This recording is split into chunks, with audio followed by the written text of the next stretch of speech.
This is going to be a follow-up to the previous one where I was making an exploratory lesson on Mesopotamia, mainly using artifacts to kind of like guide students towards information about the Mesopotamian civilization. So what I'm going to do in this video is kind of expand on the idea of the exploratory lesson and also have some pieces of this lesson where I'm explicitly stating things that they actually need to remember long term, especially like for their standardized test. So instead of just having a lesson focused only on exploring things from a perspective where they're using inference to find out about Mesopotamian life, I'm gonna kind of mix everything up, and there are a couple reasons for this. One, I don't want it to get too repetitive with them constantly just having an artifact and saying, okay, well, what does this tell us about Mesopotamian life? What does this tell us about Mesopotamian life over and over and over again? So it's going to help break up kind of that monotony a little bit, but also it's going to serve the purpose of being kind of direct instruction sprinkled throughout the rest of this lesson. So goals, let's see, make slides on information. Yeah. Can take that one out because we pretty much already did that. Oh, info slides. Yeah. Okay, we already pretty much have the lesson reflection. We'll see how much time I'm able to dedicate in this video. The things that I do want to make slides on. So Tigris and Euphrates rivers. What Mesopotamia means. So we already kind of looked a little bit, I think it's towards the front, yeah, about what the Fertile Crescent is. So I don't really think we need to hammer that down anymore. I do want to go over irrigation a little bit. Let's see, polytheistic religion and ziggurats. We use a lot of these artifacts down towards the bottom here to go over cuneiform, but I want to have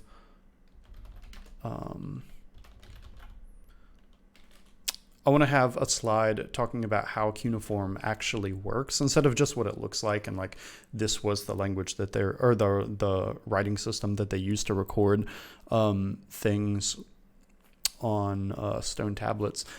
I want to also have at least a little bit of information about the process of writing cuneiform, like the stylus and everything. So that would probably be helpful. And also a little bit about how to recognize it when they're faced with it on like a standardized test.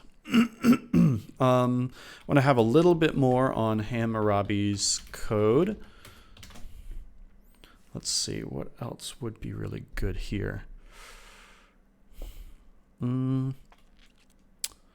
I guess we'll see as we go through. Okay, so these pictures right here, these are slides that I had made for previous slideshows, but I want to add them in here kind of where they would fit best. So I think this one should probably be towards the beginning. Added a couple up here from another NEARPOD that I had, talking kind of like an introduction about civilization. So I think it would work pretty well up there. Let's see, geography. Yeah, so kind of the etymology of this word, I kind of divided it up and talked about how it's the description of or study of the earth. That could maybe just be like the introduction slide. So when they all sign into a NEARPOD, basically what happens is as other students are loading in, they have one slide in front of them, or at least the one that I'm on, as kind of like the waiting period until I'm ready to move on with everybody else. So I guess this could probably be the one that everybody's there for. Just, they have something to look at. Okay, so this next one, okay, Mesopotamia, independent city-states. let's see if I could find a place to do that. I think after I put these maps, I guess that would be the best location for that. Okay, it's a slightly different shape than NEARPOD slides are, but it works.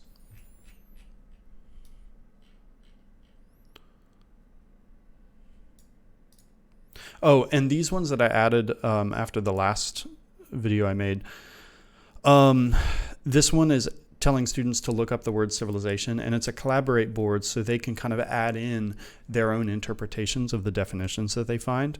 So I think that's going to be really helpful so that they can kind of build on each other's definitions.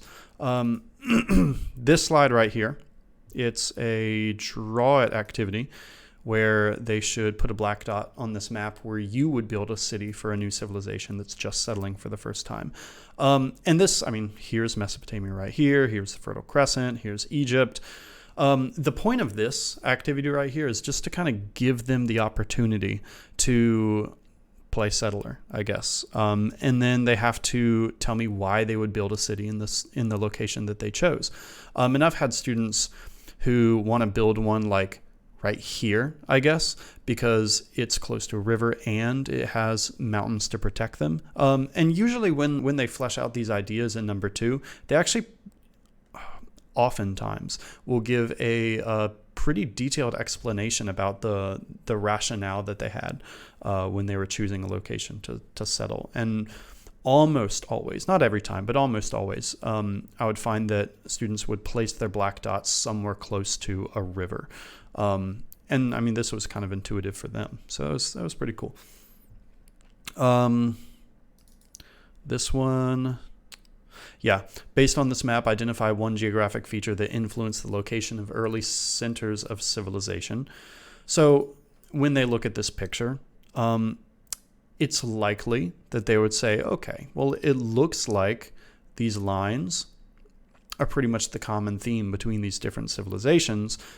The lines are probably rivers. So we're going to talk about the fact that early civilizations settled near rivers by using that activity. So I think that would be a good place for maybe this next one. Early civilizations arose along rivers because they provided the much needed water for agriculture. So it's not just that civilizations would pop up along rivers just for no reason. There was a specific desire there for both fresh water for drinking, but also good water for agriculture and for growing crops. So this would go well up there. And then here, that discussion board post, why would a civilization settle near a river? And then after they answer, they have their own collaboration board. Then we're going to talk about kind of the more, like matter-of-fact aspect of it. Okay, the name Mesopotamia means land between the rivers. The etymology between it, so if you divide it in half, mesos meaning middle and potamos meaning river. So it's in the middle of the rivers, between the rivers, or land between the rivers. So I'm going to have to find a good place for that to go. And actually, what I could probably do is have a collaborate board activity where they have to find the definition of Mesopotamia.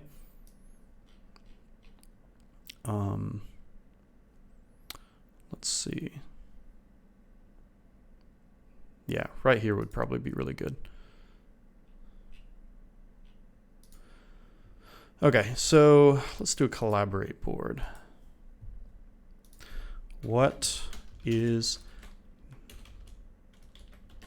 Mesopotamia, and what does it mean? Let's do blue. Maybe the blue can be a hint that has to do with water or rivers.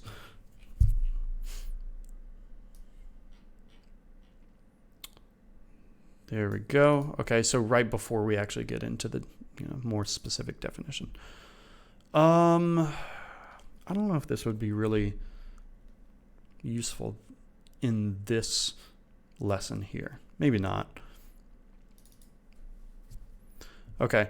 When we get to religion, I have some slides like here, and here, where it's basically showing students a collection of different Mesopotamian gods. And this one I especially made for the purpose of showing them the variety that exists in Mesopotamian religion. So like supreme god, or god of wind, air, earth, storms, subterranean freshwater ocean, national gods of the Babylonians, Assyrians, god of scribes and writing, god of the sun, love, beauty, war, justice, warrior deity, underworld, storms, rain, love, in kind of like a different format. But the whole idea here, it's not so that they have to remember each one of these. In fact, they will probably never see the names of these Mesopotamian gods again, especially not in class, or at least not like on a test or a quiz or anything like that. But the purpose of this is so that they can draw some sort of inference about how Mesopotamian religion can be described. What is true about Mesopotamian religion based on the fact that all of these gods exist. And so potential responses might be like they had gods for different aspects of the world around them, or someone might say something as simple as, oh, they had a god for the rain. Okay, well that's cool, but like what else? I'm expecting some people, hopefully, to just draw at this very basic conclusion that, oh, wow, this religion has more than one god, especially if, growing up in the community that they do, they might be more actually probably would be more familiar with a monotheistic religion like Christianity, where, in the religion there's only one primary god. So this is going to hopefully introduce them to the concept of polytheism, and that's where this other slide comes in that I'm going to drop in here. So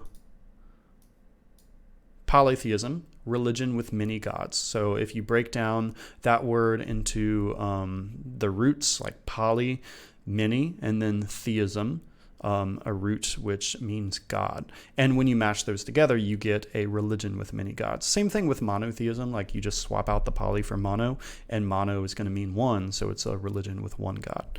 And hopefully, by the time the class is over, and we talk about so many different religions in this class, they will remember the difference between monotheism and polytheism, because on standardized test questions, I do recall several instances where they would give like either an example religion or an example culture or civilization and ask if this was or has a monotheistic religion or polytheistic religion, or like some form of that question. So they would have to not only know what the definition of this word is, but they would need to apply that definition to the civilization or religion itself.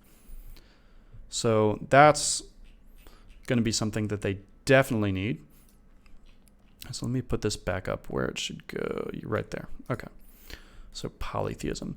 Now, something that I want to do here, okay, is get after a couple definitions, I want to have kind of like a little practice where they can answer some questions or match some things. Let's see.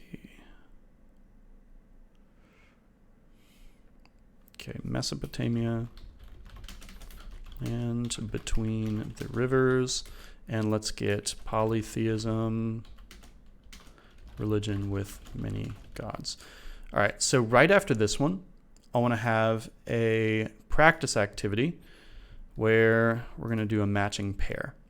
And this is going to be super simple, but it's basically a way to test engagement and just make sure that they're still on with me. This is, not like a make it or break it thing. Practically everybody can answer this super, super easily, but it's, like a quick wake up, like, hey, you still paying attention? So pair one, Mesopotamia, and land between the rivers. Pair two, polytheism and religion with many gods. Oh, I should probably change that.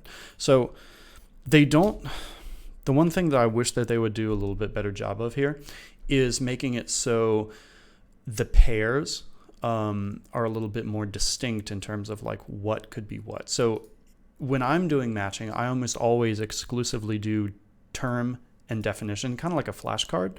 And I wish they would do a better job of like making these two distinct. So I kind of have to do it where the term is capitalized and the definition is uncapitalized. And hopefully that's enough of a clue that, you know, I wouldn't link these two together. And it gets more complicated when I start having maybe 10 terms in the matching section, and they start to lose track of like what they're supposed to be doing exactly, like what is matched with what. Okay, so match the terms with their respective definitions.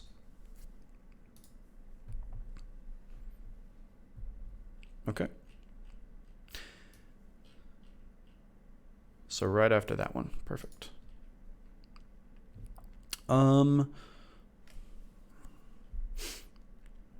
Let's see. You know what? I could probably do a good collaborate board and ask, what is the term for a religion with many gods? Because if I do that before telling them what polytheism means, maybe they can find it on their own. And that's, I mean, ideally when we do these kind of questions here, they just go right on Google and just answer the question. There's some that I don't care if they do like a copy and paste, but there are some that I definitely want them to kind of paraphrase. But here, literally, they're just looking for one word. Okay, so where am I going from here? Ziggurats. Okay. I don't think there's a really good place for me to put, actually, yeah, it's probably just going to be right after that last one.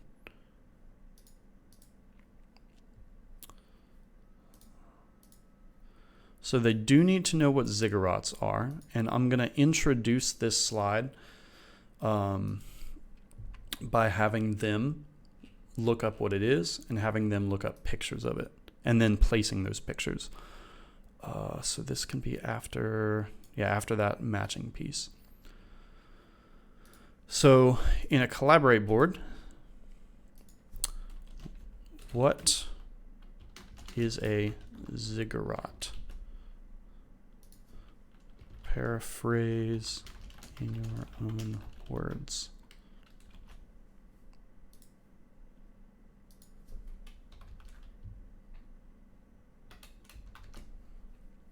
Okay. Basically, I'm looking for them to tell me that anything ranging from something as simple as it's a temple in Mesopotamia to their gods to telling me more about like the actual physical structure and architectural detail behind what a ziggurat is. Like they could describe what it looks like. And then from there, here, let me just copy this. What is a ziggurat? Okay. This one, how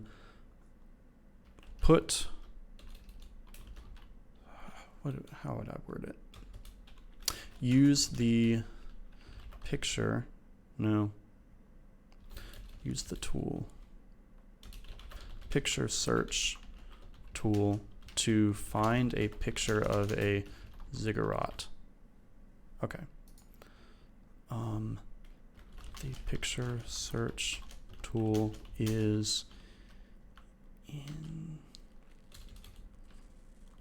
the square box next to where you would type your response. So basically, it's like when they're doing the collaborate board, they have a like a little text box that they can type into what they want to show up on the pin board.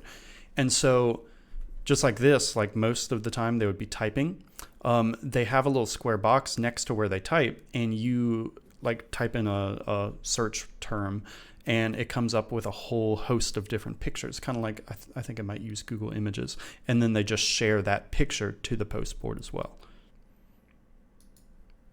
So first they're going to define what a ziggurat is, then they're going to find a picture of it. Oh, it's already up there. Okay. And then we're going to talk about what it is and what its etymology is. Okay. This one is cuneiform. All right.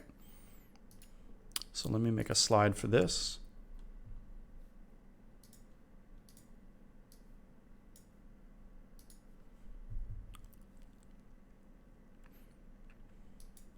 And earlier in the lesson, just prior to this, we would have already looked at several different examples of cuneiform, ranging from legal codes to court cases to, I don't think we have a recipe one, but there are some good ones that exist, to the list of kings, to mathematical texts, and even like a math problem. This is a historical record of an event, record of temple workers, a hymn, and the world's oldest complaint letter. So then we would then venture into what cuneiform is. So we would already spend this time talking about what the different examples of Mesopotamian writing artifacts exist and what they can tell us about Mesopotamian society. And then we'll talk about, all of those things that we looked at, they all have something in common. They're written using a certain language. That language, or at least that writing system, is called cuneiform. We don't really need to get into the whole nitty gritty of like different types of cuneiform, like Sumerian cuneiform, Assyrian cuneiform, Akkadian cuneiform, because for the most part, I think when it comes to their standardized tests, all they really need to know is what it looks like and like what it is and who used it. And that would just be Mesopotamia in general. So all of them kind of fit under that umbrella category, I guess. I wonder if there's a good video that we could watch.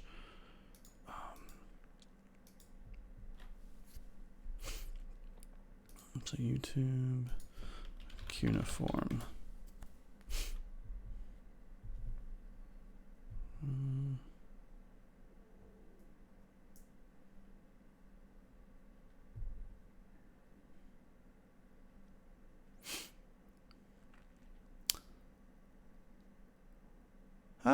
Actually, I think this would probably be the best one because it's just showing the process of it. Maybe. Let's see. Okay, so he got clay, it looks like. So he's flattening the clay. Glossy side is out. Yeah, okay, that would be good. So he's doing the lines, and then he's showing how the indents are created using the stylus. All right, yep, that's going to be it. Cool. No, that's a really good video.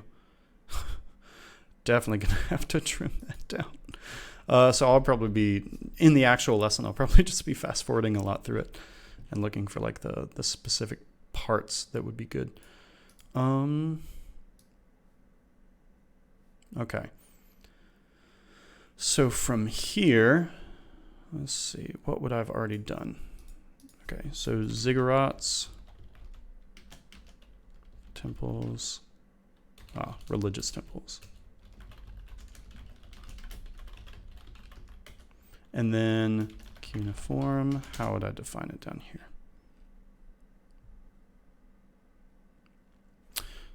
Writing system. Okay. And so I can do another match, but actually this time what I'll do, I'm going to copy and paste the old one because instead of just having 2 terms, now I'm going to have 4.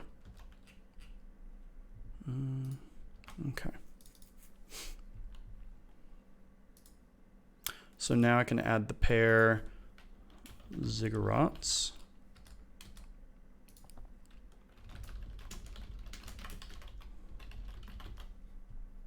Add another pair, cuneiform. Oh.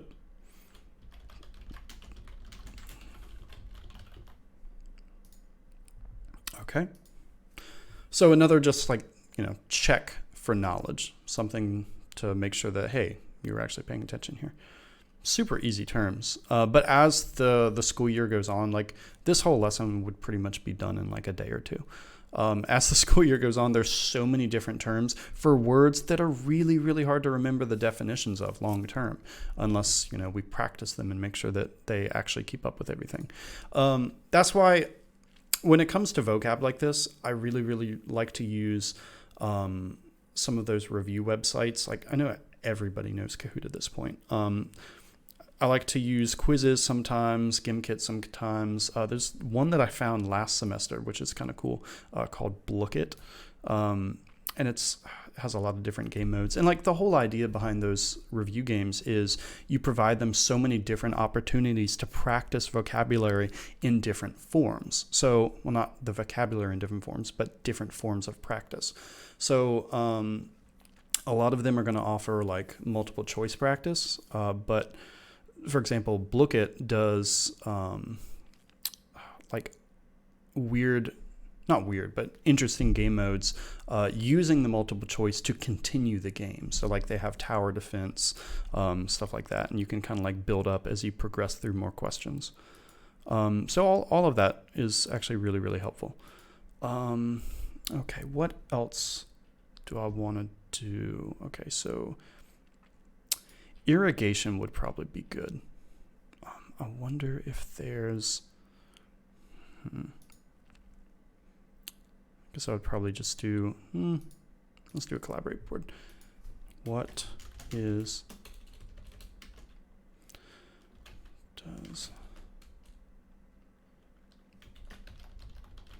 irrigation mean?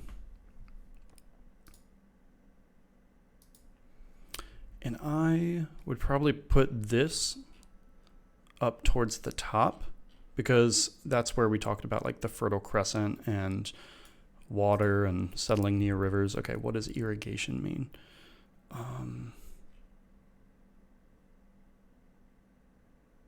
Actually, you know what? Let's do... Okay, these ones right here, they actually have a lot to do with what's above this. So let's put them right here. Okay, expansion of farming, all of the, let's move the city-states down. Okay.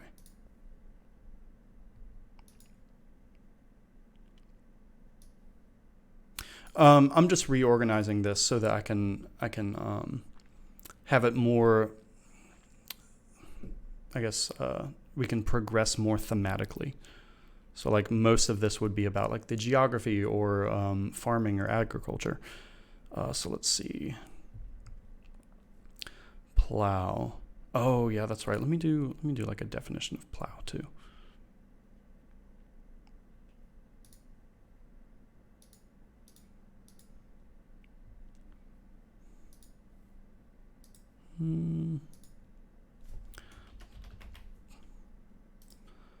Let's see.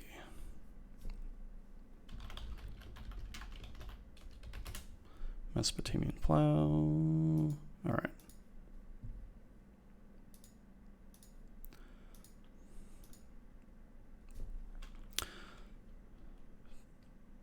Tool used in early.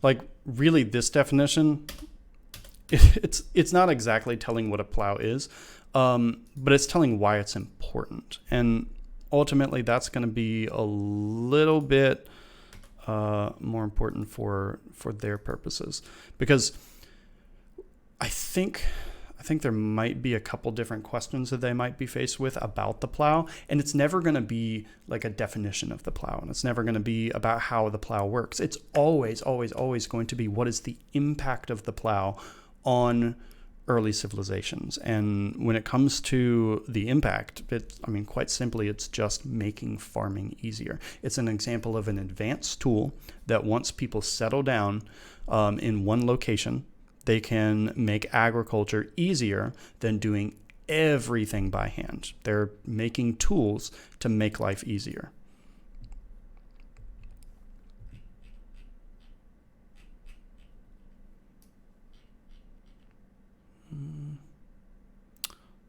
Okay, so right here.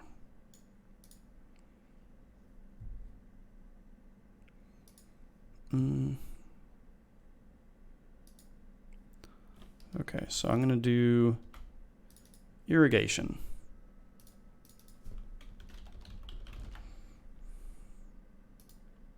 Let's see if I can find Mesopotamian irrigation. All right, so there are a lot of good pictures here. Actually, I remember this one. This one was actually, no, sorry, this one that my mouse is on.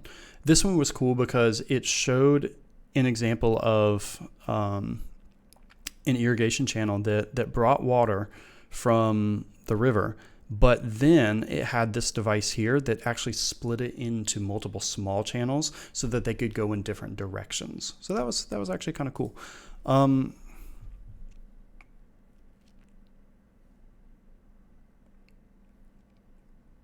I guess this would be good. Yeah. Yeah, okay. So irrigation. Let's say the goal is to keep it simple. So technology that allowed early people to move and channel water from one location to another. One source to another location. Something super, super simple.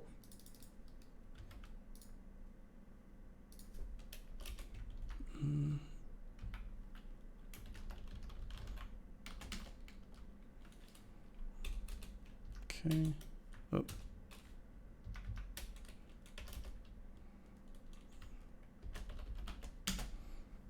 Okay, what did I put for the plow earlier? Tool used in early Mesopotamia to help make farming easier. All right. So after this one, we'll do matching pairs. Match the terms with their definitions. Okay. Plow.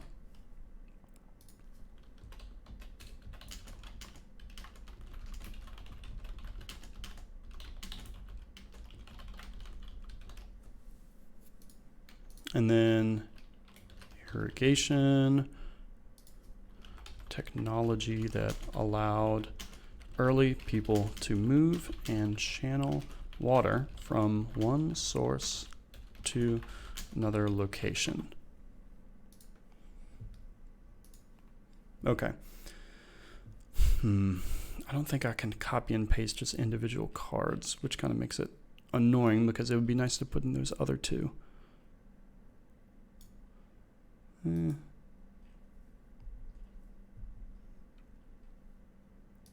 Okay, let me go ahead and add these.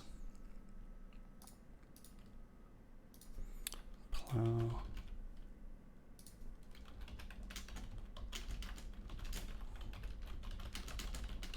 Farming easier.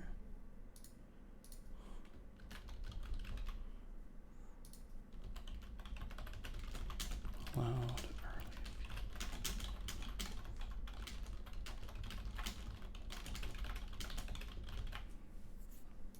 Okay. So the idea behind the match activities is to progressively make it so that they have to remember more and more and more vocab terms, or at least practice more and more and more at a time. Let me just add these here. Last one. Plow.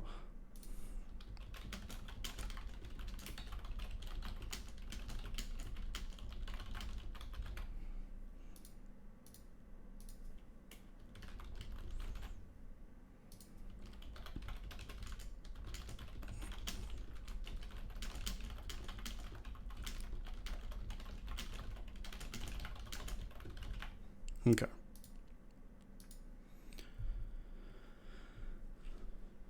Cool. So I feel like I have some good vocab terms here. Let's see. Would it be worth, because I would have to do it several times. I'm trying to think to myself, would it be worth having vocab cards specifically for Tigris and Euphrates rivers? They have to remember them.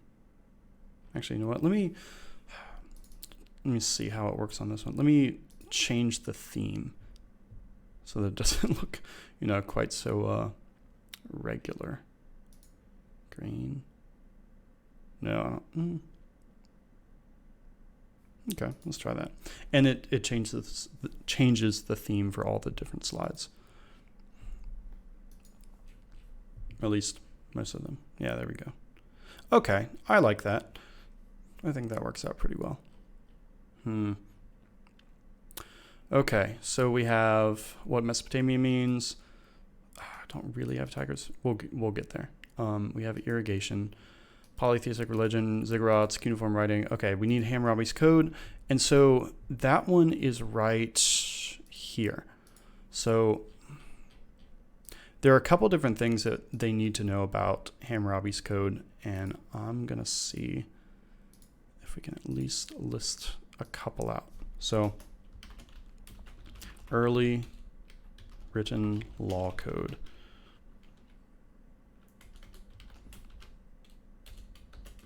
An I for an I. They need to know that.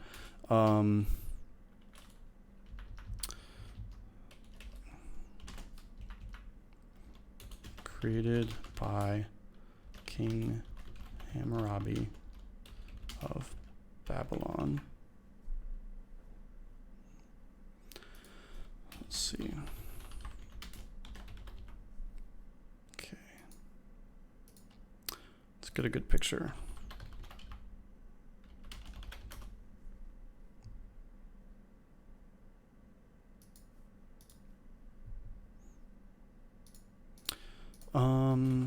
Written using cuneiform. That would be good. Trying to think, do I need anything else? Oh, yeah. An eye for an eye. Harsh punishments. So one thing I want to talk about when we go over Hammurabi's code, maybe I'll see if I can find some good examples, is in how those harsh punishments worked.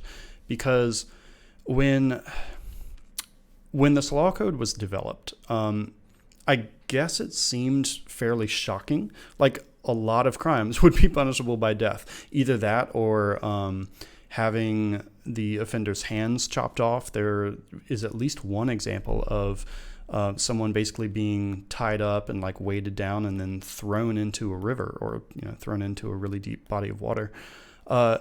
Death and dismemberment and other sorts of physical punishment or capital punishment are heavily featured in the Code of Hammurabi. And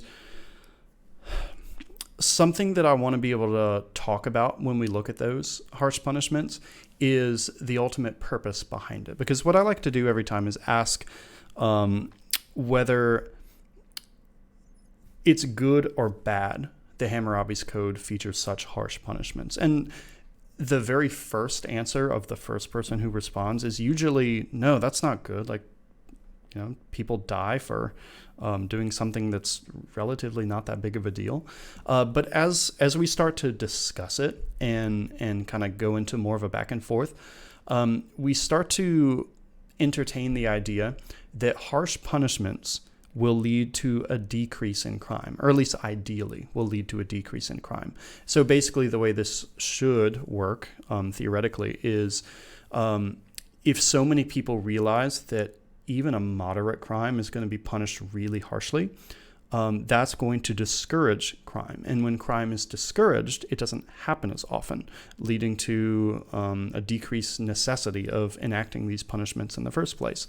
So then some of the answers start to change. And some students respond, well, actually, no, it seems like the harsh punishments in Hammurabi's code is a good thing because it's good for the people who already followed the law. It's good for the people who wouldn't be punished anyway, because it means that, it's much less likely that they're going to have things stolen from them, or someone's going to rob their house, or they're going to get assaulted. And it seems like it would be less likely with harsh punishments than it would be if punishments were relatively lenient. So it leads to a lot of really cool discussion questions. Okay, so we're just going to put the simple information here.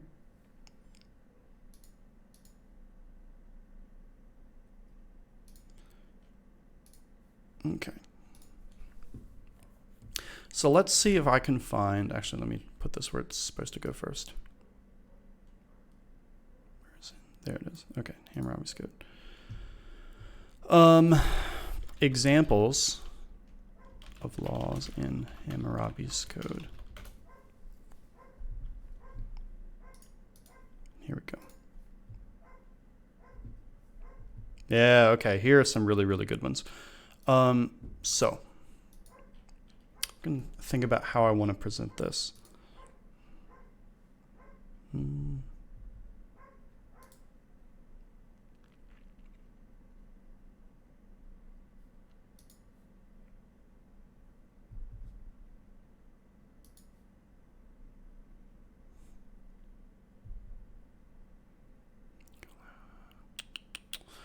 Maybe I should see if I can find a picture. Not find. I'm gonna do a screenshot.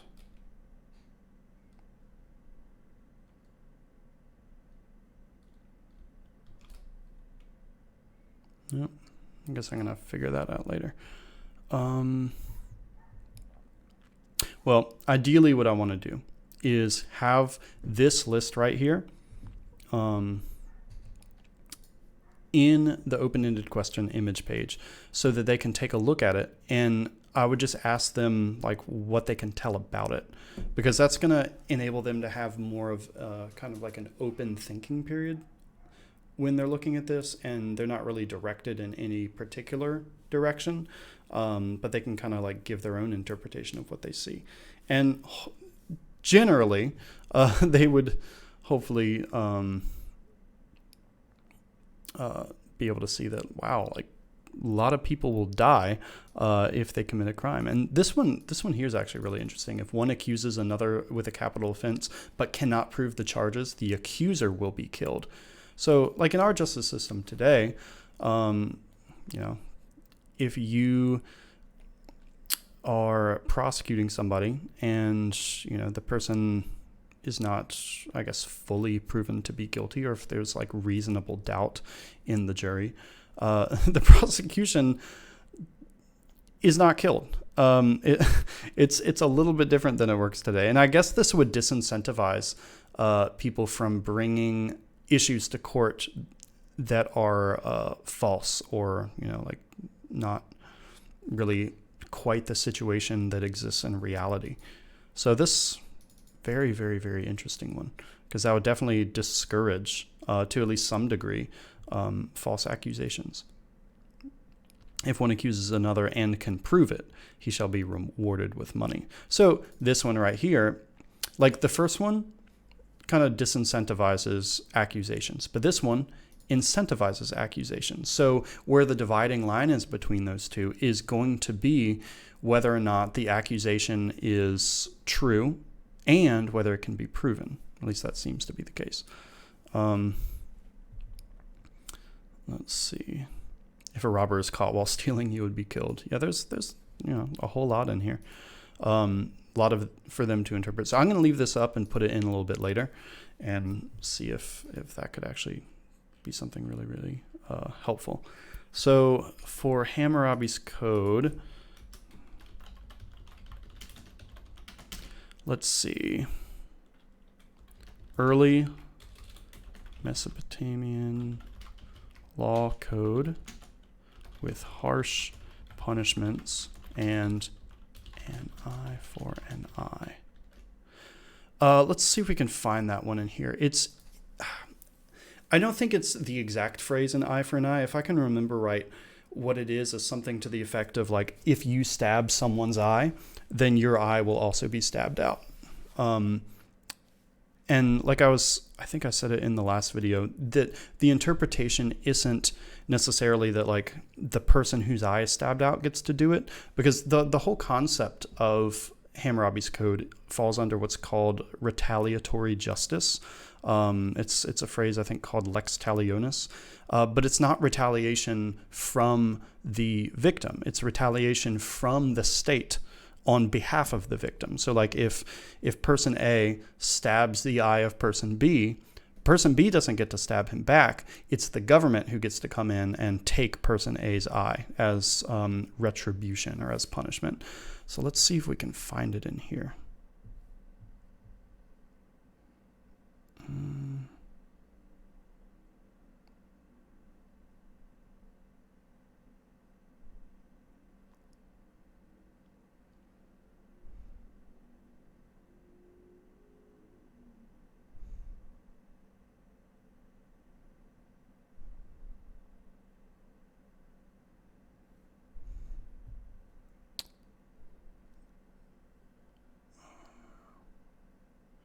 Maybe it's just not in this example.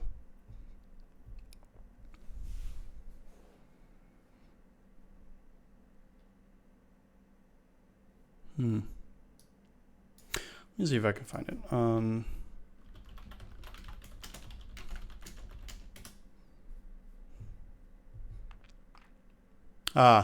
Whoever that's the meaning. If a man put out the eye of another man, his eye shall be put out. Shall be put out. It's not specific here, but it means shall be put out by the state, by the government. Okay. So here, let me just add to the matching pairs Hammurabi's code.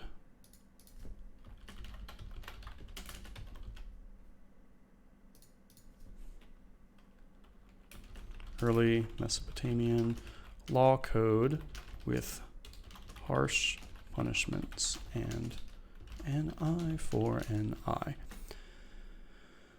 One thing I'm going to have to do when we talk about the Hebrews is draw a comparison between the Ten Commandments and Hammurabi's code, because there are some questions that have been on previous standardized tests about that, where they basically ask, like they provide two excerpts from the two codes, I guess. One excerpt from the Ten Commandments and one excerpt from Hammurabi's code, and they ask what the difference is. And generally, the interpretation that you're being expected to draw is that Hammurabi's code includes punishments, while the Ten Commandments is just a list of things that you should do or not do.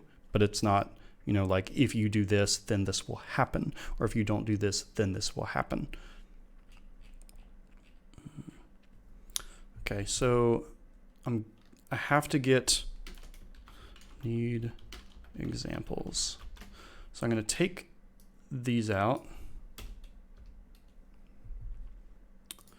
Okay, so I have all these definitions now.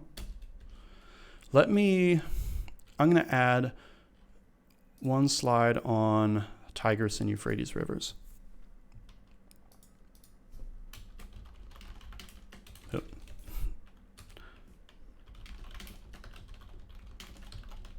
Because they just need to know which civilization they go with. So rivers that surround Mesopotamia.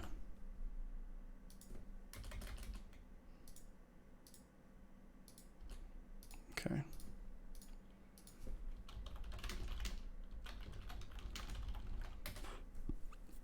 A lot of different maps to choose from. Not a huge fan of most of these, though. Just want simple. But zoomed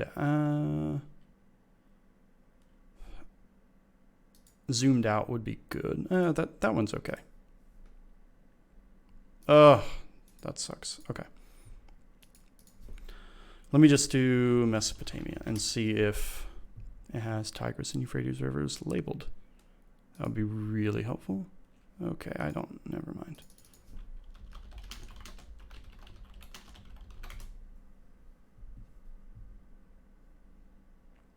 I think I'm just gonna have to do this. Wait, does it label I want it to label Mesopotamia also.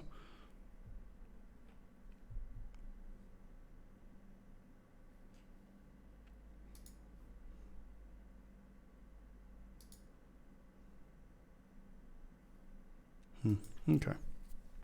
I guess that works. It's somewhat decent. Okay. Rivers that surround Mesopotamia. Actually, you know what? Yeah.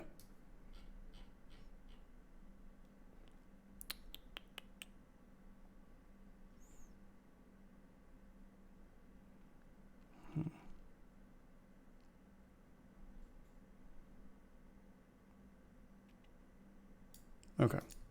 So I'm just going to have that. And then one thing I can do, so let me do a draw it activity and see if they can draw the Tigris and Euphrates rivers. Okay, Tigris.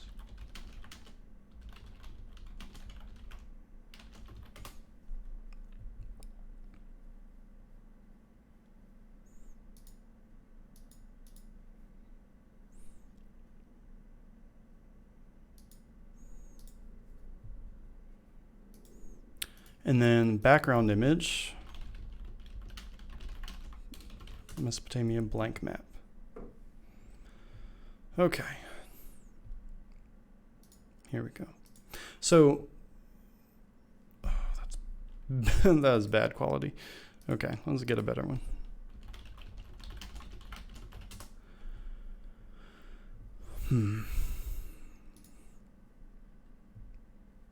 That's better. I think. Oh, there we go. Okay. So use the reference image to trace over the Tigris and Euphrates rivers on this map. Then label them. So basically they're just gonna use this and that's not a good one. Never mind. Okay, let me get a better reference image.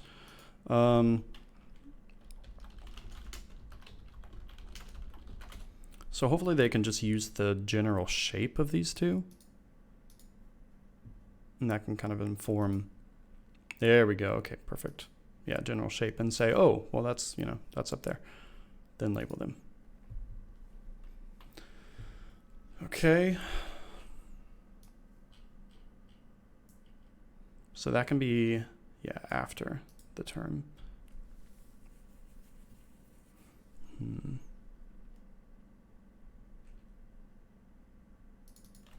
Let me add it here in vocab. Occasion.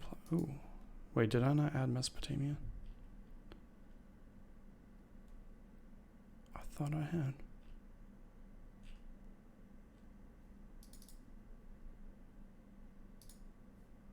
Okay, so I need to go back here to this top one and add some stuff.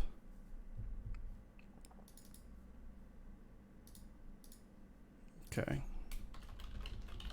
Mesopotamia, land between rivers, and then I'm going to do Tigris and Euphrates rivers that surround Mesopotamia.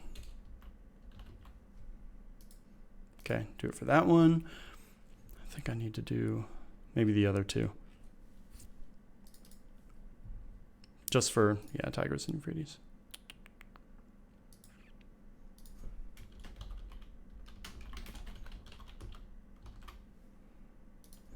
Rivers that surround Mesopotamia. And then once I get down here, where is it? Here we go.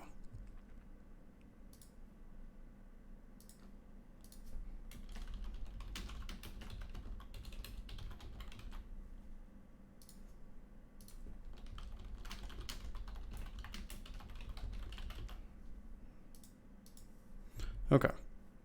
So now I have all the vocab terms in. Actually, there we go. Okay. Do I have Hammurabi's code down there?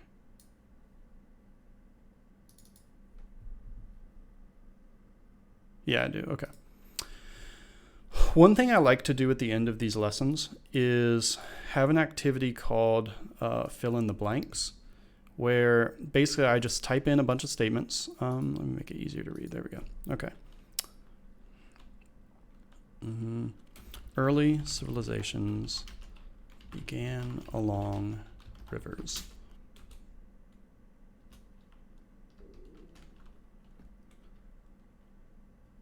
People, let's say Mesopotamians. And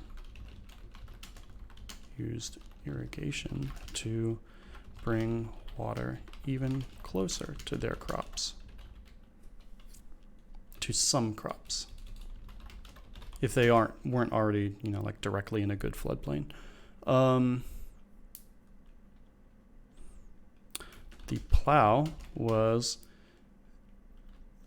an advanced tool used to make farming easier. The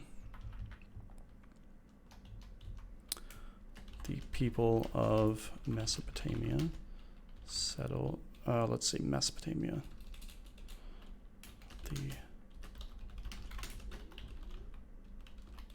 Hang on. The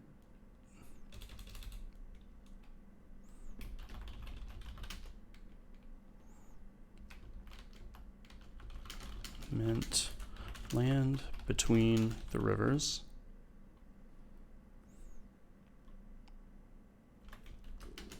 especially because it was between the Tigris and Euphrates rivers.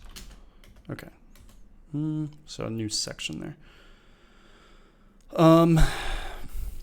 Mesopotamian religion was polytheistic, meaning they had many gods. King Hammurabi, no. There was, one of the earliest law codes in the world is called Hammurabi's Code. It had harsh punishments and featured ideas like an eye for an eye. It was written in cuneiform, which was the main writing system of Mesopotamia. Okay. So let me see. Okay. So they won't really have to scroll down that far. Ziggurats were Mesopotamian temples to their gods. Okay, that pretty much features everything. Next. So what happens with this tool is I get to click words and take them out, and then it serves as a word bank for fill in the blank. Fill in the blanks. Began along rivers. Mesopotamia was a land that meant, okay. Tigris and Euphrates. There's irrigation, the plow, polytheistic. Ziggurats. Do law. Harsh punishments. An eye for an eye. Cuneiform. Okay. So that's good. So that could be towards the end.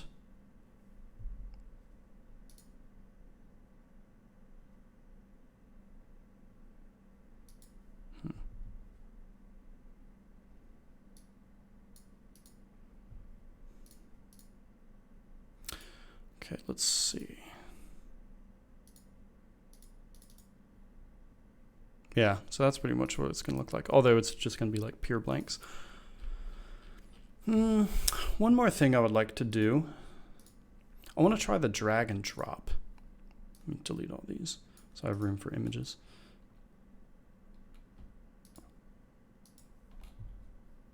Okay, drag and drop. Text labels. Oh, so I have never used this, so I need to figure this out. Zerot.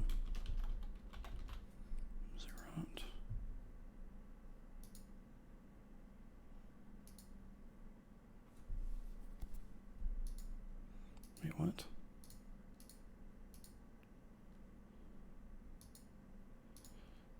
Okay, images, add image.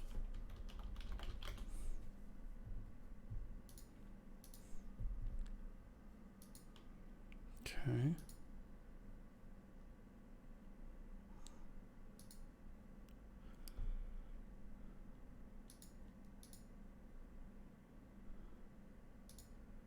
Oh, okay, I had to click done. All right. Maybe? I don't know. No, what? How do I do this? I need to figure that out. I'll do that a little bit later once I figure out how to do Hammurabi's code and get all those laws in just one image. Okay. I think the goal of this has largely been achieved. So overall, this whole entire NEARPOD is going to serve as both an exploratory lesson where they're able to look at different artifacts. That was in part 1 video. Look at different artifacts and see if they can tell things about the Mesopotamian civilization without explicitly being told those things. So it's kind of like their interpretation and being able to draw conclusions based on what they're given. And sprinkled throughout, we have things that are explicitly being told to them. So things that they do need to know absolutely for like a future quiz or a test. So together, hopefully this gives them kind of a comprehensive view of the Mesopotamian people, Mesopotamian culture, Mesopotamian religion, Mesopotamian government, how all that works. So overall, I'm hoping that this ends up working out. One thing I need to see after I test this out on them, well, not test it on them, but use it with them, is how long this takes. Because Mesopotamia, we pretty much go through in, I would say probably 1 or 2 days, maybe 3, I don't know. We'll see. But I'm not sure exactly how long this is going to take. And if it takes an entire class period, okay, it breaks things up, I think, pretty well. It kind of like chunks the different tasks, so hopefully it doesn't get too monotonous. But we'll see. So yeah, that was my part 2 process of making this lesson. So thanks for coming.